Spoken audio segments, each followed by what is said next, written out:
Está no ar Gente que Fala, o melhor programa de debates do rádio brasileiro. Gente que Fala tem texto e direção geral do jornalista Fausto Camunha. Gente que Fala reúne de segunda a sexta-feira formadores de opinião para discutir as principais notícias do dia. Gente que Fala tem o selo de qualidade ABCOM.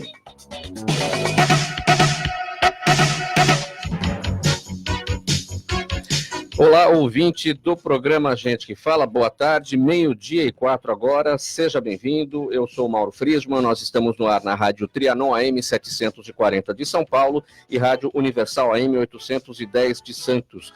Você nos assiste também pelas redes sociais, no Instagram, @programa Gente que Fala, e no facebook.com/programa Gente que Fala. Curta as nossas páginas, acesse o nosso blog, gentequefala.com.br, participe pelos telefones, os números são 3289-3580, 5052-5555, linhas abertas para vocês fazerem perguntas aqui para os nossos convidados de hoje, que eu apresento a partir de agora. Aqui à minha esquerda, para você que nos assiste, nos vê pelas redes sociais, a médica psiquiatra, a doutora Sônia Palma, da Associação Brasileira do Déficit de Atenção, ela também é da Associação Brasileira de Psiquiatria. Doutora Sônia, seja bem-vinda. Muito obrigada, Mauro, pelo convite e a todos que nos ouvem também. Também conosco, agora aqui à minha direita, a psicóloga e coach doutora Cristiane Moraes Pertuzzi, ela integra o EMDR International Association e é doutora em psicologia, seja bem-vinda. Ela também é da Associação de EMDR do Brasil. Seja bem-vinda, doutora. Obrigada, Mauro. É um prazer estar aqui com vocês. E ainda o urologista, doutor Maurício Bruschini Rodrigues Neto. Seja bem-vindo, doutor Maurício. Obrigado pelo convite, Mauro. Vamos responder as perguntas dos nossos ouvintes. Eu que agradeço a presença de vocês todos. Muito legal a gentileza de vocês com o programa Gente que Fala. Vamos então aqui ao nosso primeiro tema. A blogueira, influencer, youtuber Aline Araújo, de 24 anos, se suicidou no último dia 15. Essa notícia chamou bastante atenção, esse caso aconteceu no Rio de Janeiro.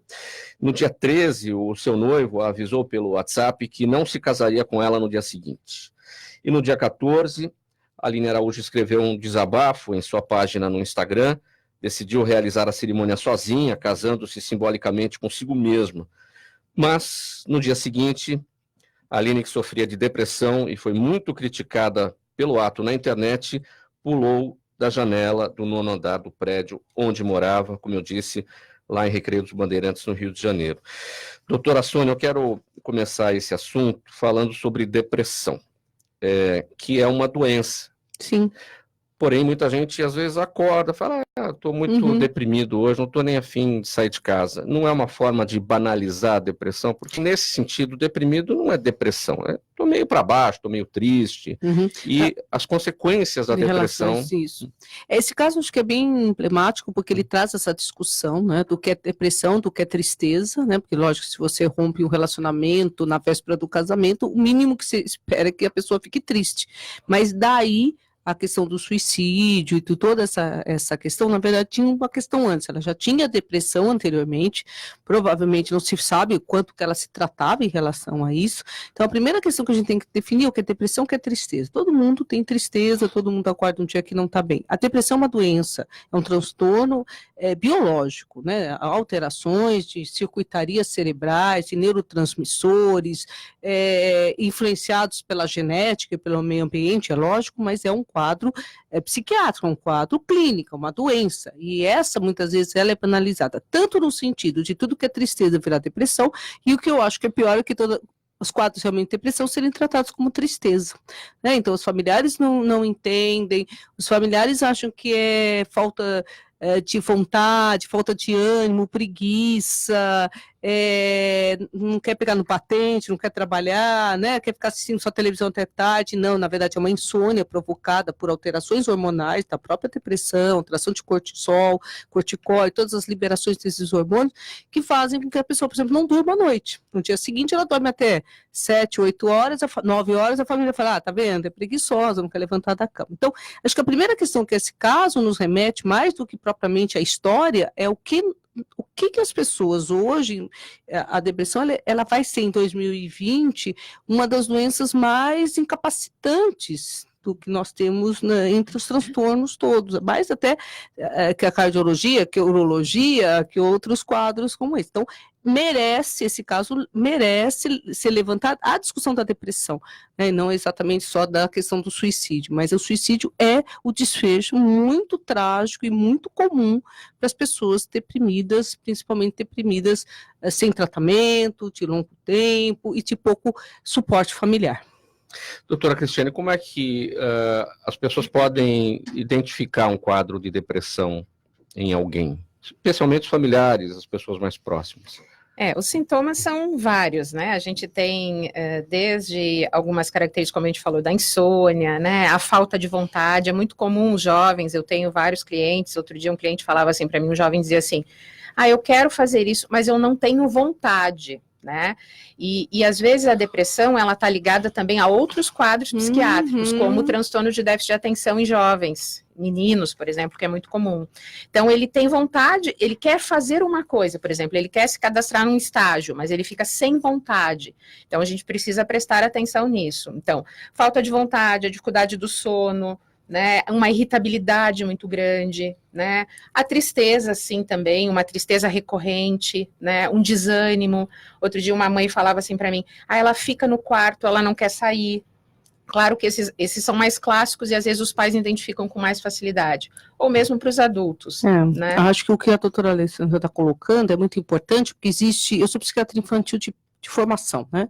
E uma das coisas que a gente tem muito em relação aos adolescentes e crianças, porque crianças, até bebês podem ter depressão, é que a irritabilidade é mais marcada do que a depressão. É difícil um pré-adolescente dizer estou triste, estou deprimido, mas ele está muito irritado, muito agitado, muitas vezes respondendo muito, a pessoa acha que ou é TDAH, ou é transtorno de conduta, e na verdade já é um quadro de depressão na pré-adolescência e início da adolescência. Então, isso também os familiares têm que prestar atenção. Mas só um profissional para identificar, para fazer o diagnóstico, para apontar, porque em casa o que pode parecer realmente é o que a doutora Sônia falou logo na abertura, pode parecer preguiça, pode ser uma falta de vontade, pode parecer um desleixo. Então, exatamente. O que é sempre importante é a gente observar o que está sendo muito recorrente, observar o grau de satisfação desse jovem, ou no caso do próprio adulto, né? A satisfação com a vida, a satisfação com os relacionamentos, a satisfação com o próprio bem-estar de um quadro geral, né? E uma coisa que aparece aqui nesse caso, que é interessante, eventos traumáticos, né? Quando a pessoa tem um evento traumático, rompeu um relacionamento e ficou muito mal, sempre ficar atento à família, né? Mesmo um adulto que aparentemente sempre lidou bem com aquilo. Então, a gente tem que estar atento às pessoas. O que eu vejo muito, a nossa dificuldade de fazer as próprias pessoas da família buscar ajudar os seus familiares, é porque a gente está funcionando num piloto automático hoje em dia, numa sociedade muito agitada. Então, assim, os sintomas, eles estão sempre aí para a gente observar. Então, observou, pede ajuda e vai pesquisar. Hoje a gente tem muito acesso às informações. Esse é o grande problema, né? Tem que procurar sites porque também tem sites que promovem ao contrário, né? Somente os adolescentes procuram sites complicados. A Associação de Psiquiatria. Sim, todos sites que são, não o Dr. Google de um modo geral, né? Por falar em pesquisa, quero anunciar agora a presença aqui entre nós da biomédica Alessandra Morgado, especialista em nutrição estética e ortomolecular. Seja bem-vinda, Alessandra. Eu falei por falar em pesquisa, porque a biomedicina é pesquisa, é trabalho de pesquisa. Como é que são as pesquisas nessa área de depressão, e que o nosso primeiro assunto aqui é a questão do suicídio da Aline Araújo, essa blogueira, o caso ficou bastante notório nos últimos dias. Como é que a biomedicina tem pesquisado este tema? Não é tão focada nisso. Está focado mais em outros tipos de patologia. Então, quando entra na área de psiquiatria, nessa área, não é tão focado para a biomedicina. Mas a gente vê os profissionais, mesmo que trabalham em outras áreas, como a área da estética, a área mais voltada para a nutrição, então acaba abrangendo também isso, porque a gente sabe que a nutrição também está bastante envolvida nesse quesito, né? Então, todas essas moléculas que a gente está em contato constante também pode atrapalhar o funcionamento, A né? importância da nutrição, no caso da depressão, é o seguinte: a gente tem o nosso segundo cérebro, que é o intestino. Né? Exatamente. Então, quando a gente melhora a qualidade da nossa nutrição, com alimentação saudável, etc., é onde a gente produz serotonina, dopamina, todas as nossas minas aí que melhoram o nosso humor. Então, eu sempre falo para os meus clientes, e principalmente para jovens aí, às vezes a cliente está ansiosa, né, está um pouco angustiada, eu falo assim, como é que está a alimentação, né? Às vezes até quadros de síndrome do pânico, que é ansiedade, alguns sintomas assim. Outro dia uma cliente minha, ela estava comendo muito carboidrato branco, carboidrato simples. Então, assim, são sintomas parecidos quando sobe a glicemia, por exemplo. Então, a alimentação, a nutrição, ela é extremamente importante para melhorar a qualidade do nosso humor. Exatamente. Quando a gente trabalha com a biomedicina estética, então a gente passa a dar uma atenção maior à nutrição. E a biomedicina estética, ela precisa ver o paciente como um todo e acaba fazendo uma avaliação da parte emocional dele também. Porque às vezes quer mudar alguma coisa por fora, que na verdade é lá dentro que precisava mudar, né? Doutor Maurício Bruschini, que associação a gente pode fazer entre essa questão da depressão e a sua área, a urologia? Então, o homem, a partir dos 50 anos, alguns homens têm uma baixa de testosterona. Isso pode se manifestar como depressão também. Então, a gente tem que tentar identificar essa baixa de testosterona, porque se for feita a reposição, a gente consegue melhorar esse quadro depressivo. Depressão tem níveis diferentes. Tem. Médios, baixos, leve, moderado, grave, isso. O próprio DSM-5, que é o nosso manual de classificação americano, nessa versão de 2013, ele coloca os especificadores de gravidade. Então, leve, moderado, grave, com remissão total, remissão parcial, isso dá para o clínico uma ideia. Por exemplo, se eu mando para ele um paciente com depressão, baixo nível de testosterona, eu coloco depressão leve a moderada, ele já vai ter uma ideia do que esse paciente está apresentando. Então, sim, tem, não só para importância na comunicação entre os médicos, mas também para você fazer o que a gente chama de estadiamento desses quadros, né? Saber em que nível, porque cada nível de depressão vai ter uma abordagem diferente. A família consegue sozinha descobrir, identificar uma tendência suicida? Sim, as pessoas normalmente dão indícios, né? Muitas vezes as famílias se recusam a ver, não que elas não vejam, mas elas muitas vezes se recusam a ver. Mas normalmente os pacientes não entendem os sinais.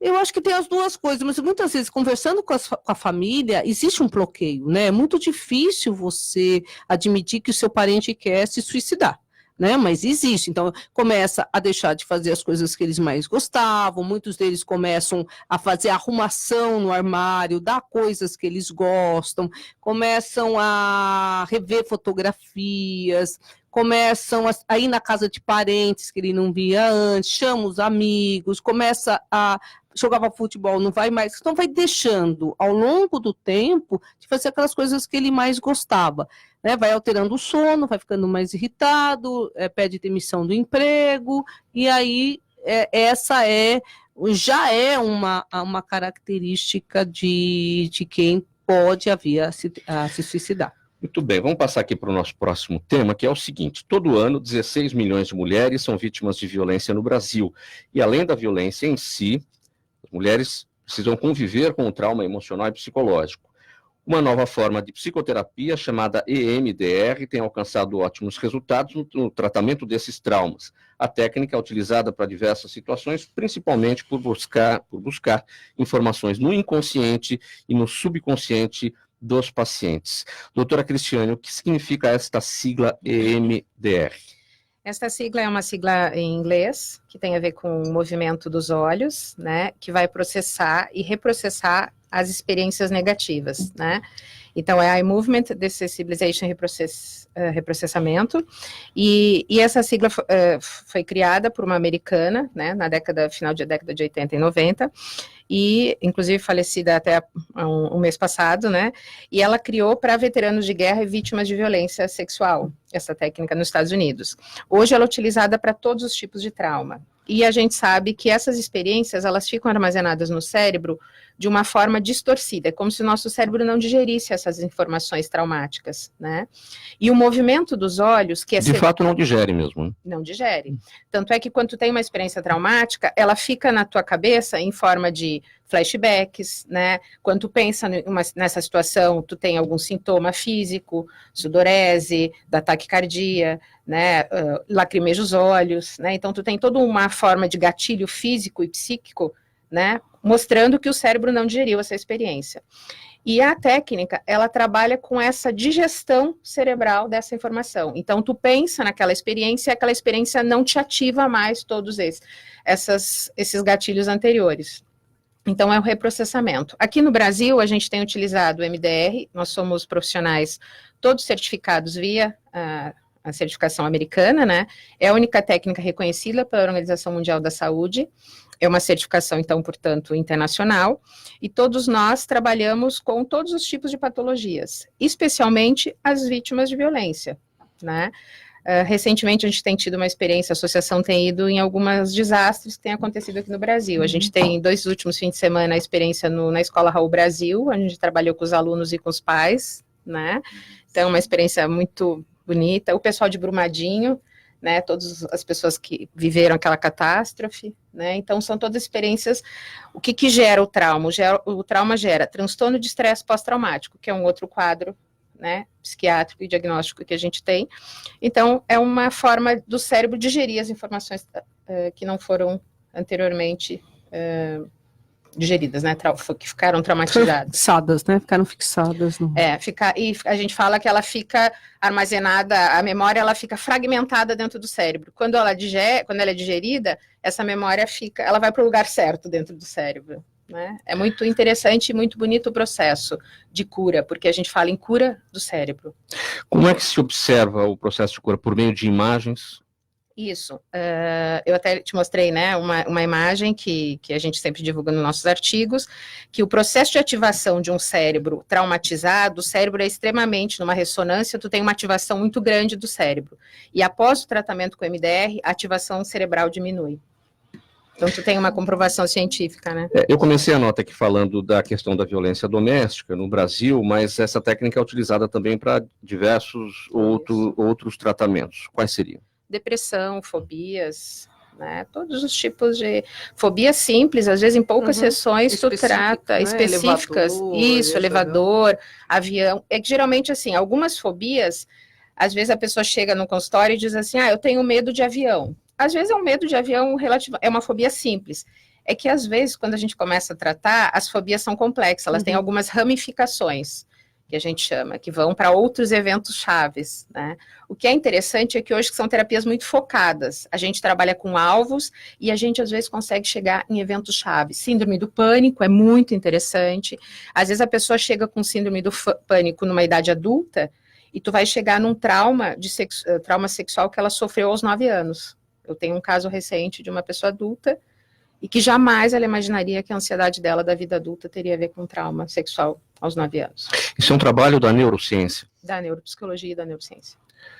Então, há pouco tempo, nada disso era identificável. A neurociência que permitiu chegar a esse avanço de tratamento com cura para esses casos. Exatamente. E essas experiências traumáticas, elas fazem com que uma parte do nosso cérebro, que chama amígdala, não a amígdala aqui da nossa garganta, a amígdala aqui atrás, é como se fosse um alarme. Ela, a partir dessas experiências, o alarme vai ficando espesso. E esse trabalho, ele vai fazendo com que os hemisférios sejam trabalhados, essas redes neuronais sejam trabalhadas, e essa amígdala volta ao normal. Por isso que essa experiência, a pessoa passa a não ficar mais naquele estado de alerta que o cérebro fica. Então, a pessoa começa a ficar... E com um cérebro não alertado, é um cérebro mais saudável. A pessoa não somatiza mais, porque quando a pessoa está traumatizada, a pessoa tem muitos sintomas físicos. Na verdade, ela diminui a reatividade da amígdala e do hipocampo, né, que é o uso da memória. Então, ele vai diminuir a reatividade frente ao estresse, né, porque essas pessoas têm reminiscências, né. Isso, que é o que a gente chama de transtorno de estresse pós-traumático. Sim. Vamos introduzir um outro assunto agora aqui na nossa mesa com a dermatologista Selmara Catalano, coordenadora das faculdades BWS e também diretora do Hospital da Pele. Ela conversa com a gente por telefone. Boa tarde, doutora Selmara. Boa tarde, Mauro, tudo bem? Boa tarde a todos aí da mesa. Boa tarde. Boa tarde, aqui está tudo bem.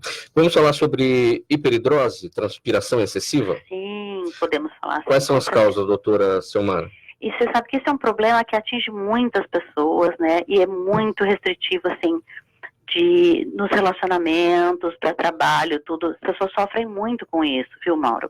E ela pode ser secundária, algumas coisas que a gente tem, pode ser secundária, por exemplo, uma obesidade, onde existe uma dificuldade de ter a regulação térmica, né, da temperatura interna do organismo.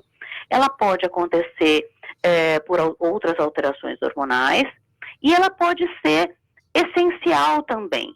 Essencial a gente chama aquela que é constitucional. Essas pessoas acabam tendo uma transpiração localizada, pode ser cabeça e pescoço, pode ser axila, pode ser mão, pode ser pé. E isso realmente é um problema muito grande para quem tem e que precisa de um cuidado. No caso da transpiração dessa hiperidrose essencial, precisa de um tratamento a longo prazo, acompanhando, porque é muito mais complicado de se tratar. Quando a gente fala em transpiração, a gente geralmente imagina axilas, né? Mas a senhora destacou a questão de que pode ser uma transpiração excessiva localizada em outras partes, nos pés, por exemplo. O tratamento é igual para todas essas situações? Assim, num primeiro momento até é bem parecido, né? Mas para situações mais graves, aí modifica um pouco. Na verdade, o que você pode fazer, então, pensando naquelas situações pioradoras ou da transpiração que é secundária, então, diminuição do peso, roupas de algodão, roupas leves, né? E para impedir, por exemplo, que a transpiração ela não tem cheiro, mas para impedir a contaminação bacteriana ou fúngica, que vai fazer com que essa transpiração tenha um odor forte, né? E isso é mais desagradável ainda. Então, precisa ter uma higiene adequada, né, dessas localidades. E, então, assim, em termos de tratamento, você pode ter desde de uma utilização de um creme ou de uma loção mais adstringente, que diminua essa sudorese. Então, para casos mais simples, vamos dizer assim, mais leves, isso às vezes é suficiente. Mas há situações em que a gente é obrigado a usar medicação via oral, medicação sistêmica. Nestes casos, precisa inclusive de avaliação neurológica, cardiológica, porque a gente acaba interferindo com alguns neurotransmissores, né? Então, acaba que nem todo mundo pode usar, ou a dose tem que ser adaptada para a situação de cada pessoa. Desculpa. Qual que é a diferença, doutora, entre hiperidrose e sudorese? A sudorese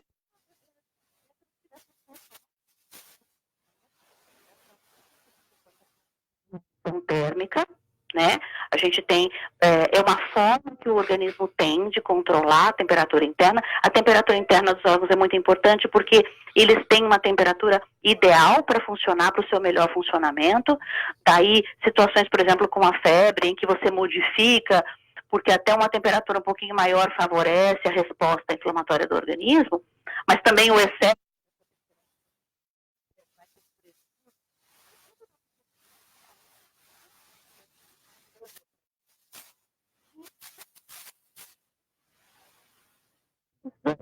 que é o normal. Aí,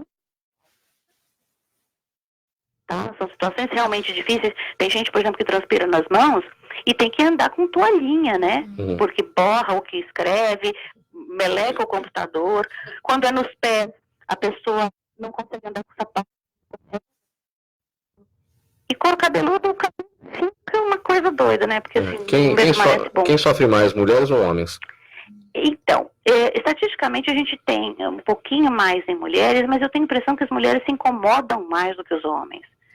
Isso é uma coisa assim, eu já vi trabalhos que falam, os mais antigos, dizendo que tinha realmente uma predileção por mulheres, mas a tendência agora é achar que as mulheres se incomodam mais com isso, por causa da meia fina, por causa das mãos. Você imagina você com a mão toda molhada e ter que cumprimentar alguém, né? A mão fica gelada. A contaminação fúngica, como eu falei, é mais comum, é mais fácil, tem mudança de odor. Tudo isso são as coisas que vão agravando e vão criando um problema emocional muito importante para essas pessoas. Um problema de relacionamento de todo tipo, né? E, finalmente, tem as outras opções que a gente tem, são a toxina botulínica, por exemplo, para essas localizadas, que pode ser usada para couro cabeludo, para axilas, para as mãos, e a simpatectomia, que é uma cirurgia por toracoscopia, ou seja, faz um furinho lá no tórax, que é o cirurgião de tórax que faz, né, não é o dermatologista, obviamente, em que ele vai cortar as fibrazinhas lá, que estimulam essa transpiração, porém, vai existir uma transpiração compensatória, né, uma hiperidrose compensatória, em outra localização do corpo, porque a regulação térmica tem que existir. Então você acaba tendo um desvio disso. Nem sempre vale a pena você partir de cara para essa cirurgia. São situações muito extremas. Está ótimo. Doutora Selmara Catalano, dermatologista, coordenadora das faculdades BWS e diretora do Hospital da Pele.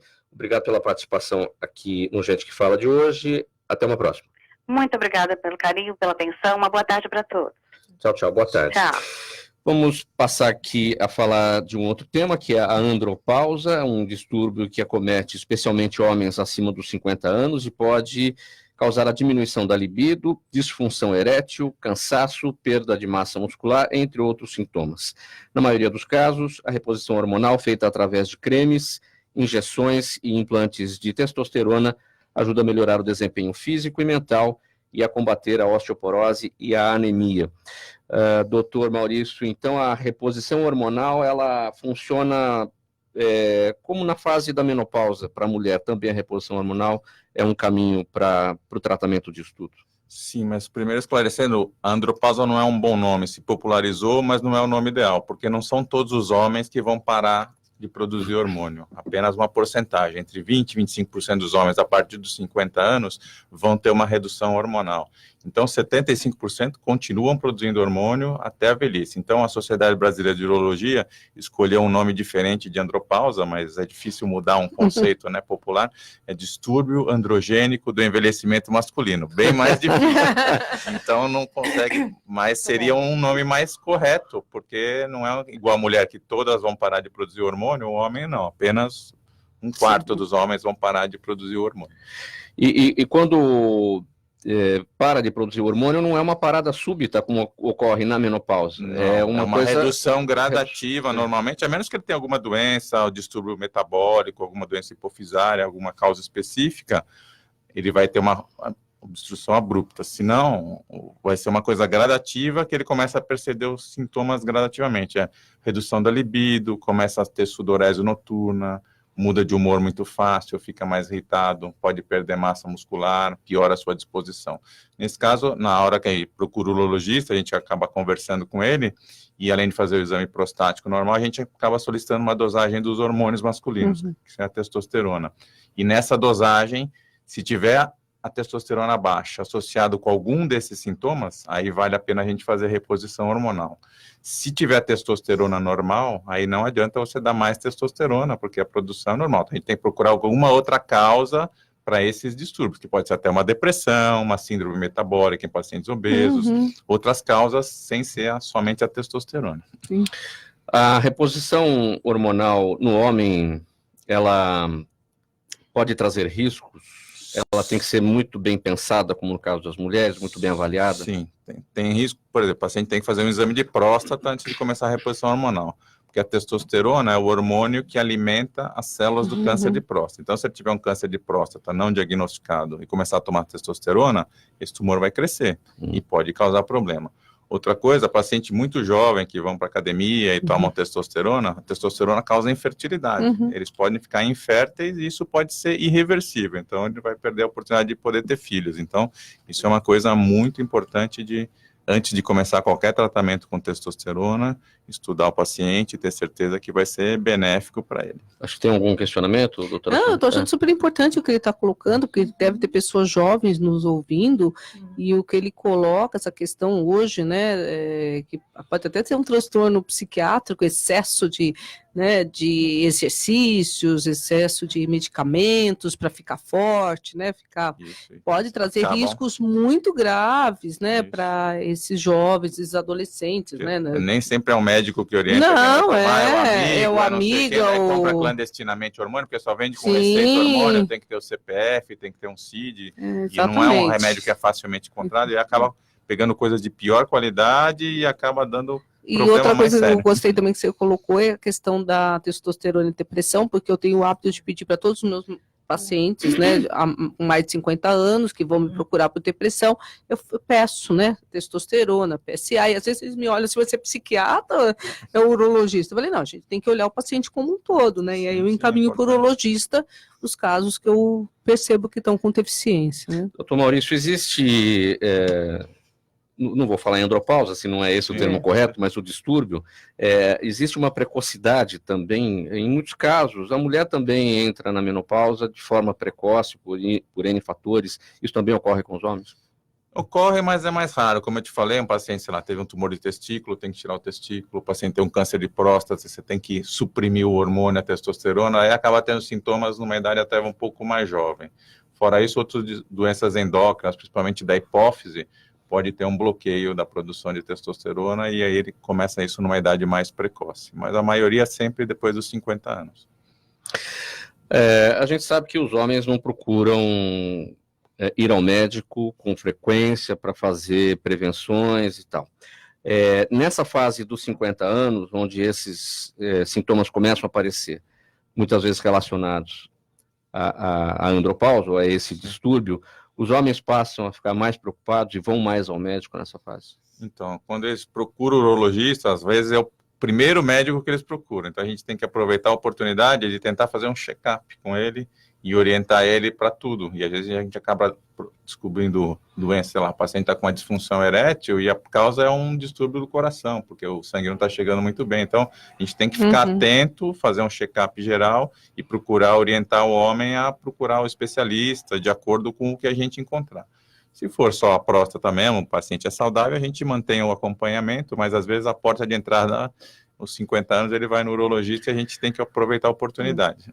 Doutora Cristiane, o MDR trata o homem por esse aspecto também? Sim, até porque as questões, muitas vezes o homem tem dificuldade de lidar com qualquer fracasso, né? Inclusive com a diminuição da libido, né? Todas essas questões eu tenho e trato bastante situações, né, ligadas às questões masculinas, e o que eu sempre falo para os meus clientes homens, eu digo assim, não tem nenhum problema fracassar, né? A questão é trabalhar com os homens a questão da resiliência, né? Então, assim, fortalecer para que quando ele não está indo bem em qualquer área, inclusive na área sexual, que ele possa buscar ajuda e que ele possa se tratar e se fortalecer, né? Porque a questão masculina está muito ligada a sempre estar no auge, sempre estar com o poder e sempre estar funcionando, né? Então, uma coisa que a gente vê bastante é assim, o homem às vezes está deprimido, está realmente mal por estar fracassando em qualquer área, inclusive na questão sexual, e ele fica fechado, fica incrustado com aquela angústia e ele não busca ajuda, né? Então, assim, muitas vezes ele chega por uma outra questão, e eu também investigo muito a vida sexual e mando para um médico para investigar, fazer exames, buscar testosterona, né? Pede para o teu médico pedir testosterona, cortisol, etc, etc, para fazer uma avaliação sistêmica, holística, para identificar inúmeros fatores. Porque daí também é uma forma, às vezes, e outra coisa, o cliente geralmente não chega falando que está com uma dificuldade erétil, por exemplo. Não né? é. Às vezes, se você não pergunta, só numa segunda, terceira consulta ele fala, quando retorna com os exames. Exatamente. Ele vai desviando. E às vezes é essa a questão pior que está deprimindo ele, mas ele chega por uma outra questão, às vezes por uma questão profissional, geralmente. Eu não estou indo bem no meu trabalho, eu estou com um problema com o meu chefe. Né? Mas às vezes o problema base dele é isso, às vezes é uma questão. São duas questões que os pacientes não falam. A primeira é essa, né? Se tem uma questão sexual. A segunda é que pensamentos de morte. Isso. Então, e aí o clínico não pergunta, o psiquiatra não pergunta, o psicólogo não pergunta, nenhum dos dois, e as coisas vão progredindo, né? Doutora Alessandra, como a biomedicina avalia essas questões masculinas? Olha, como é um pouquinho do que todo mundo falou, e principalmente o que a Cristiane, né, falou, comentou também, né. É claro que a gente tem que fazer uma avaliação geral, e eu trabalho mais com a biomedicina estética, então quando o cliente chega, ele vai chegar com outros problemas. E aí quando a gente começa a fazer uma suplementação alimentar, quando começa a melhorar, é que aí ele vai comentar. Aí que ele diz que melhorou também a libido, que a função sexual também está melhor, mas o homem é muito difícil. Pelo menos para mim, nunca nenhum teve essa queixa. A queixa sempre é na beleza, é na barriga, é um acúmulo de gordura, são rugas, falta de disposição geral. A gente já deduz, né, que está tudo ruim, mas não comenta. Já é totalmente diferente das mulheres, que já chega falando já qual que é o problema, o que está incomodando elas, né? Essa questão de reconhecer o que eu falei, né, do fracasso, né? Reconhecer o fracasso, para nós mulheres, não atinge a nossa feminilidade, né? O homem, ele tem um conceito do masculino de que tem que estar sempre bem e funcionando, né? Então, isso é uma coisa que muda bastante do feminino para o masculino. A medicina ortomolecular é um tipo de terapêutica complementar que muitas vezes faz uso de suplementos nutricionais e alimentos ricos em vitaminas para reduzir a quantidade de radicais livres no organismo, cuja presença excessiva pode prejudicar até mesmo a perda de peso nas pessoas. Na dieta da medicina ortomolecular, o segredo está em desintoxicar o organismo. Bom, esse é o seu assunto, Alessandra Morgado. Isso. O que a medicina ortomolecular pode fazer pela questão do peso? Pois é, muitas vezes a pessoa está ganhando peso, não só porque ela está comendo demais, né? Ela pode ter vários tipos de distúrbio, principalmente emocional. Então, o emocional vai levar a uma compulsão alimentar. Essa compulsão, ela vai ser mais ansiosa ainda e vai ganhar peso, aí faz tratamento e não consegue, porque daí ela só diminui a redução, né? Ela só reduz a ingesta calórica e não resolve o problema. Então, o que acontece? Muitas vezes, o corpo intoxicado, e as pessoas não conseguem entender intoxicado do quê? Mas é intoxicado de tanta coisa, intoxicado de metal tóxico, solventes, essas fragrâncias sintéticas que vão fazer um estrago na nossa, vai produzir disrupção endócrina. São tantas coisas que a gente precisa tirar do organismo, precisa limpar para que a sinalização metabólica fique melhor, mais eficiente, e aí sim, qualquer dieta que ela fizer, ela vai conseguir um resultado melhor. Se for fazer também protocolo estético, também consegue resultado melhor. Uma pessoa, por exemplo, que está cheia de parasita, que as pessoas acham que não tem parasita. A gente vai fazer exame e está todo mundo aí contaminado. Essa quantidade de parasita, ela também vai fazer com que a pessoa tenha um desejo muito maior por carboidrato. Então, ela não consegue, a dieta é um sofrimento, e ela acaba roubando ela mesma, porque ela pode até falar profissional que ela fez, mas ela não conseguiu, ficou muito nervosa, muito irritada. Você faz um trabalho de desintoxicação, fazendo uma desparasitação dela, nossa, o tratamento anda, que é uma maravilha, porque ela já diminuiu aquela vontade terrível de carboidrato, por exemplo. Mas não é só a desintoxicação, é a mudança dos hábitos alimentares. Agora, os alimentos estão com todos esses itens, né, que você destacou, que são os causadores dessa intoxicação. Então, como é que você desintoxica e não intoxica novamente? Então, é assim. É claro que a gente tem que ensinar o nosso paciente, né, a fazer uma mudança geral de hábitos. Mas não é só a alimentação que intoxica, né? A gente tem hoje, a gente tem até essa radiação eletromagnética em excesso, que também atrapalha a nossa bioeletricidade, que também atrapalha a nossa comunicação celular. Então, até como ela vai dormir, como que ela vai organizar o quarto, como que ela organiza a casa, como que ela vai comprar as coisas que ela usa na higiene pessoal. A gente já tem hoje produtos livres de tanta toxicidade, a gente tem produtos veganos, livres de parabeno, livres de metal tóxico. Você imagina, você passar um shampoo todos os dias, passar um desodorante com hidróxido de alumínio, passa creme no corpo inteiro, passa um creme para a área dos olhos, um hidratante, um batom cheio de chumbo. Então, você imagina a quantidade de elementos tóxicos que vão entrando e vai desarmonizando o nosso corpo. Então, quando vai fazer uma sessão, por exemplo, lá comigo, então, a primeira coisa é a gente limpar o organismo para que a gente possa depois fazer a reposição daquilo que ela precisa e aquilo ali ser absorvido. Se ela está sofrendo com uma desbiose, nem adianta ela ficar fazendo mudança alimentar, que ela não tem boa absorção. Então, precisa tratar a desbiose, precisa desintoxicar. limpar o segundo cérebro, como a gente estava falando, né, o intestino, que daí você vai ter uma absorção melhor, vai ter uma produção maior de serotonina, vai ficar com humor melhor, mais feliz, consegue administrar a vida. Quando se diz que o intestino é o segundo cérebro, é porque a absorção dos nutrientes dos alimentos ocorre no intestino. Muitas ocorrem no E se esse intestino está, digamos, sujo, inflamado, principalmente, essa absorção é perdida. Ela é perdida. É porque no cérebro, a gente produz o serotonina e dopamina não só no cérebro, que regula o nosso humor, mas também no intestino. A gente acha que a produção é só no cérebro, né? Não, a qualidade do nosso intestino, que também produz a serotonina e dopamina, também é responsável. Por isso a importância da alimentação. Quando a gente come carboidratos simples e a qualidade da alimentação, tudo isso que ela está explicando, faz com que a gente fique muito inflamado, né? Intoxicado, daí ela sabe com mais propriedade. Então, tudo isso também desregula o nosso humor, a nossa irritabilidade, tudo, né? E uma das coisas que mais afeta o intestino, a gente sabe hoje, que é o glúten. Isso. Que ele forma como se fosse uma cola. Porque ele está transformado, endotélio, né? Exatamente. Então, ele forma como se fosse uma cola ali no endotélio, e aí inflama todo o tecido, o intestino fica mais permeável, né? Então, moléculas tóxicas saem do trato digestório e entra para a corrente sanguínea. A lactose também? A lactose é um outro problema sério, né? A lactose ela já fica acumulada no organismo, ela vai ser depositada em algumas regiões, né? Em articulações, por exemplo. Por isso que a gente tem esses dois problemas agora, né? Que é muito sério, né? Exponencial. Gente, perguntas do público aqui para vocês. Agora, o Jaime do Jardim Bonfilholi pergunta para a doutora Sônia. O transtorno bipolar tem algum componente genético ou hereditário? Quais são os primeiros sintomas?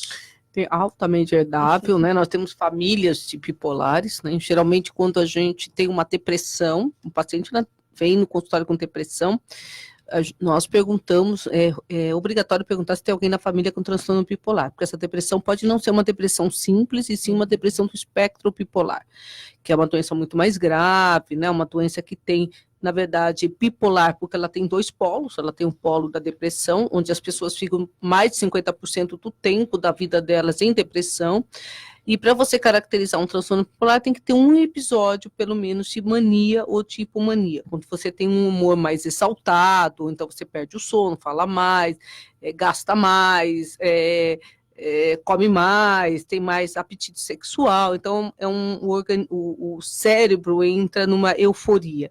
Então, o transtorno bipolar se diferencia da depressão unipolar, da depressão comum, porque ela tem que ter pelo menos um episódio na vida desse humor mais exaltado, né? Os primeiros episódios, em geral, são depressão. Começa com uma depressão, só que é uma depressão um pouco diferente, ela é uma depressão que geralmente começa um pouco mais cedo, é uma depressão mais difícil de tratar, com mais recaídas. Você dá antidepressivo, a pessoa melhora um mês, depois parece que o remédio perde o efeito, ela volta a ter depressão. Então a gente tem que investigar essa questão de herdabilidade, né, e na família, e fecha-se esse diagnóstico. Cristiane, não, Alessandra, a Marta de Santo Amaro pergunta de que maneira essa desintoxicação orgânica pode ajudar no tratamento de doenças degenerativas. Tá. Acho que ela deve estar se referindo aqui a Parkinson, Alzheimer, essas doenças lúpus, da né, demência. Esclerose múltipla, que é tão comum hoje, pessoas tão jovens, né? Então, assim, a gente sabe que todas essas toxinas, principalmente metais tóxicos, como mercúrio, como arsênico, como o chumbo, cádmio, todos esses metais tóxicos, eles vão causar vários transtornos dentro do nosso organismo. E o sistema imunológico, ele pode ficar hiperativado. E a gente sabe hoje, tem vários estudos, por exemplo, do glúten relacionado com a doença de tireoidite de Hashimoto, que também é uma doença autoimune, né? Então, o glúten é uma proteína que se confunde muito com uma proteína da nossa tireoide, aí o corpo passa a atacar o próprio organismo. Então, quando a gente começa a limpar o nosso organismo, a fazer mudanças de hábitos, então a tendência é que a gente leve o nosso corpo para uma homeostase. Então, é esse o objetivo. Mas, se ela já tem alguma doença autoimune, ela precisa tratar, e ela precisa do médico qualificado, competente, para dar para seguir, porque a gente sabe que a doença autoimune ela vai ser controlada, né? Agora, quanto mais a gente estraga o nosso corpo, mais predisposto a gente fica a essas patologias. Doutor Maurício Marcos de Pinheiros te pergunta, é verdade que o câncer de próstata está cada vez mais acometendo os mais jovens? Na verdade, assim, a recomendação das todas as sociedades internacionais de urologia é que o homem passe a fazer exame de próstata a partir dos 50 anos de idade, não antes disso. A menos que, por exemplo, ele tenha um parente direto, um pai, um tio, um avô, ele começa com 45 anos. Então, normalmente é nessa idade que a gente começa a fazer esse diagnóstico.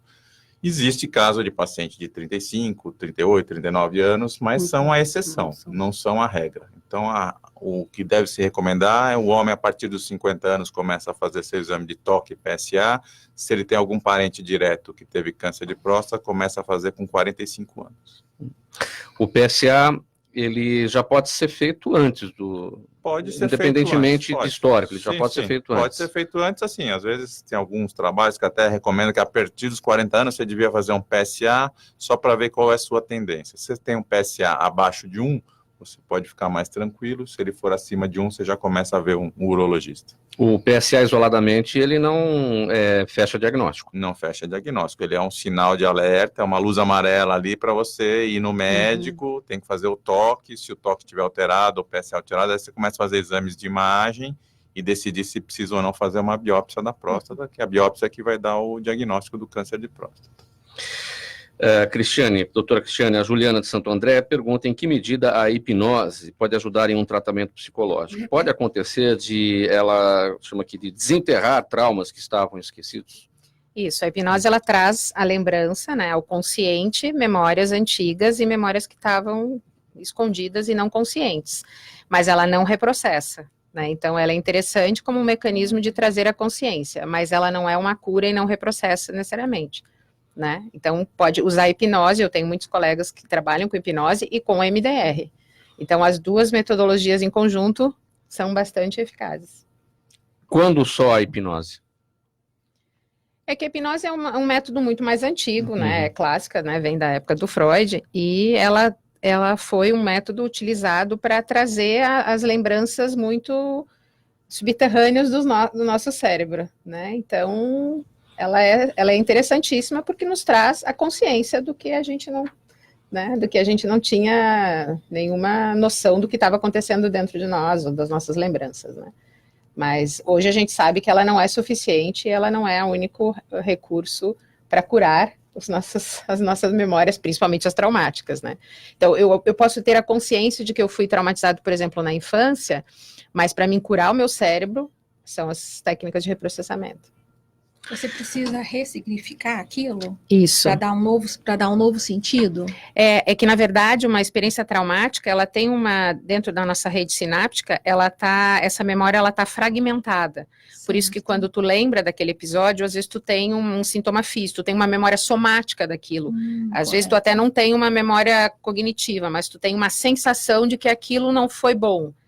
Então, o reprocessamento faz com que essas memórias cognitivas e somáticas vão para o lugar certo dentro do cérebro, né? Certo, interessante. Doutora Cristiane, a gente pode associar, existem estudos que possam levar a uma explicação às causas das doenças degenerativas, Alzheimer e Parkinson. Por exemplo, traumas vividos durante boa parte da vida. Podem ser responsáveis por tudo isso? Sim, os traumas Tem são... tantas coisas que se falam, mitos ou verdades, medicamentos que poderiam influenciar, mas traumas especificamente. Cada indivíduo tem a sua história, mas a gente sabe hoje que traumas, inclusive assim, a gente tem estudos que diagnósticos não fechados, por exemplo, de bipolaridade, diagnóstico borderline, que na década de 90 tinha muitos diagnósticos, tanto de bipolares quanto de borderline. Hoje a gente sabe... O que é o borderline? Borderline é um transtorno de personalidade que tem característica específica. São pessoas que têm muito medo de perdas afetivas, fazem tudo para que as pessoas possam ficar junto delas, e em geral tem abuso sexual, violência na infância, que vão criando essa dependência emocional, alto risco para suicídio. Essa pessoa precisa ficar amiga de todo mundo. São pessoas que têm uma relação muito próxima, né, simbiótica, assim, É uma questão mais simbiótica, Isso, né? uma Você, por simbiótica. exemplo, se a pessoa se afasta, persegue, vai atrás. Então, e daí hoje tem estudos, principalmente nos Estados Unidos, e eu trabalho muito com uma linha do tempo, quando o cliente chega para mim, onde eu mapeio todos os eventos da vida dessa pessoa. E a gente sabe que a dificuldade de fechar diagnóstico é porque essas pessoas tiveram muitas rupturas, muitos eventos traumáticos durante a vida. Então, quando tu trabalha e trata esses traumas, a gente diminui significativamente esses sintomas que anteriormente estavam relacionados a esses diagnósticos, tanto de bipolaridade quanto de borderline. Mas as doenças degenerativas? Então, e a gente sabe que as doenças degenerativas, todas as doenças do corpo e da mente, elas estão ligadas às emoções. Sim. E as emoções são vivenciadas no corpo. Mas então, as doenças neurodegenerativas, o Alzheimer, ela é uma doença, muitas vezes, a pessoa não tem muita questão emocional. Todo mundo tem questão emocional, né? Na vida é impossível não ter 70 anos, não ter questões emocionais. Mas tem uma questão biológica clássica, né? De uma degeneração das próprias células do organismo, e que às vezes as pessoas têm, muita gente fala, faltou fazer palavras cruzadas, não fez exercício do cérebro. Não, né? Tem pessoas, por exemplo, a minha mãe tem Alzheimer, e ela era professora de francês, de português, escritora, poetisa, e teve Alzheimer. Eu tive alguns casos de diagnóstico de ELA, né, que é esclerose lateral amiotrófica. Eu tive casos que tinha algumas perspectivas neurológicas de perspectivas herdadas, genéticas, e eu tive outras de traumas, mas não tem como a gente especificar exatamente, cada caso é um caso. E bem objetivamente, doutora Sônia Cláudia do Ipiranga, é a última pergunta dos ouvintes, é possível tratar TDAH sem medicamentos? É o transtorno de déficit de atenção, né? Existe saiu agora, recentemente, o guideline do NICE, que é um guideline europeu, e que ele coloca que crianças pequenas, com quadros mais leves, elas prioritariamente você faz terapia comportamental e treinamento parental antes de entrar com medicação.